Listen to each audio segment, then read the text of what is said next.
Imagine the implications of a weapon with no visible trace, a weapon that could knock out tanks, ships, and planes as fast as the speed of light.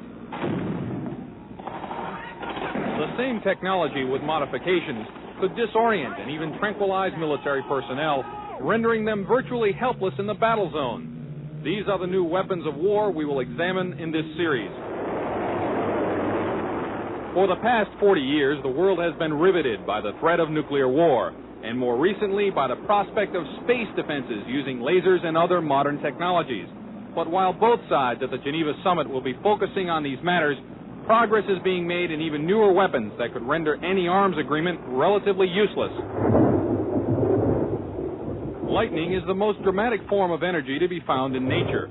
Scientists have succeeded in creating limited types of artificial lightning, and some think that these could be the forerunners of a new type of directed energy weapon, part of a family of weapons which operate within the radio frequency segment of the electromagnetic spectrum, and are thus referred to as radio frequency weapons.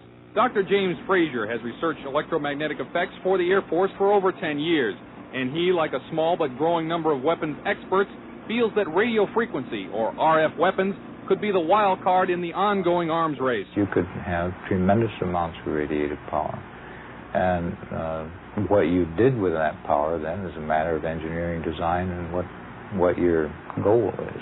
Robert Bass, a physicist and PhD in mathematics, is working on U.S. weapons research. He says that the Soviets seem to be ahead in a number of areas, and especially in RF weapons. We are behind the Soviet Union in directed energy weapons based on 60 gigahertz microwave beams. Dr. Bass and others feel the most likely form of Soviet RF weaponry would be high-powered microwaves, similar to a focused, ultra-high-intensity radar beam.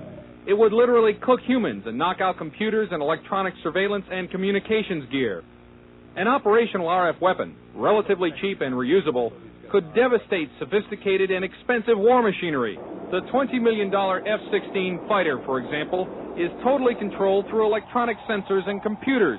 With no manual flight controls, the plane would literally fall out of the sky after being hit with a high-intensity pulse of microwave radiation. Scientists say that microwaves and other types of RF pulses operating at specific frequencies or windows can be transmitted with little or no loss of power. Machines known as gyrotrons can produce the massive pulses needed to drive these devices, and it's believed that the Soviet Union has a 3 to 5 year lead in this technology. Over the past year, CNN has repeatedly asked the Department of Defense and the Air Force about radio frequency weapons. After much resistance, DoD finally said that the subject was too sensitive to discuss. In my next report, unexplained cloud-like phenomena which may be evidence of a Soviet breakthrough in RF technology. Chuck DeCaro, CNN Special Assignments.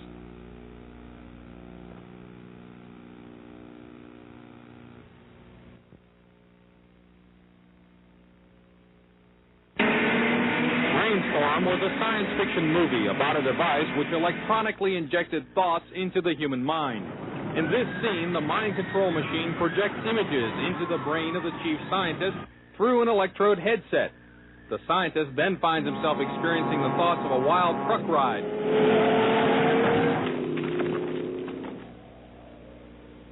But even in this futuristic Hollywood tale, the subject still had to be connected to the machine by an electrode headset.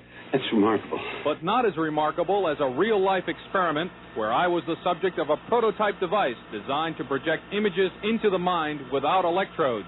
The prototype machine, developed from Soviet scientific data, could, according to some scientists, have a profound effect as a weapon of war. Electronic mind control research is not new. A scientific milestone in this area came in the 1960s, when Dr. Jose Delgado demonstrated remote control over a charging bull. By connecting a radio antenna to electrodes inserted into the bull's brain, Delgado proved that the animal's aggressive impulses could be thwarted by electronically manipulating the bull's muscle reflexes. Do you realize the fantastic possibilities if from the outside we could modify the inside? Could we give messages to the inside? But the beauty is that now we are not using electrodes. In recent years, Delgado has shown that the behavior of monkeys can be altered using low-power, pulsating magnetic fields. But in these experiments, there were no antenna implants. Any function in the brain, emotions, intellect, personality, well, could be perhaps modified by this non-invasive technology. Delgado's research has so far been limited to animals, but in the Soviet Union, a radio frequency, or RF device, has been used for over 30 years to manipulate the moods of mental patients. It's called a LIDA machine.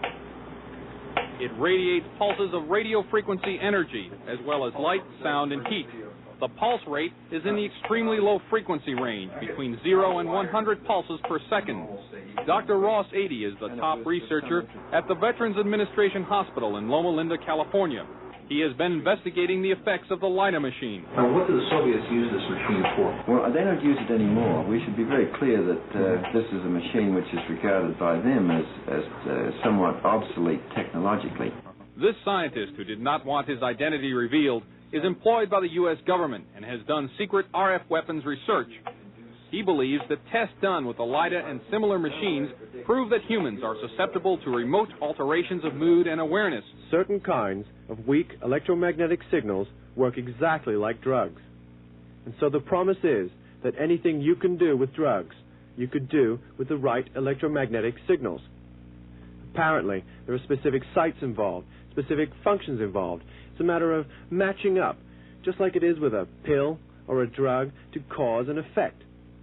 You could have a cause and effect relationship between a magnetic field and a biological function.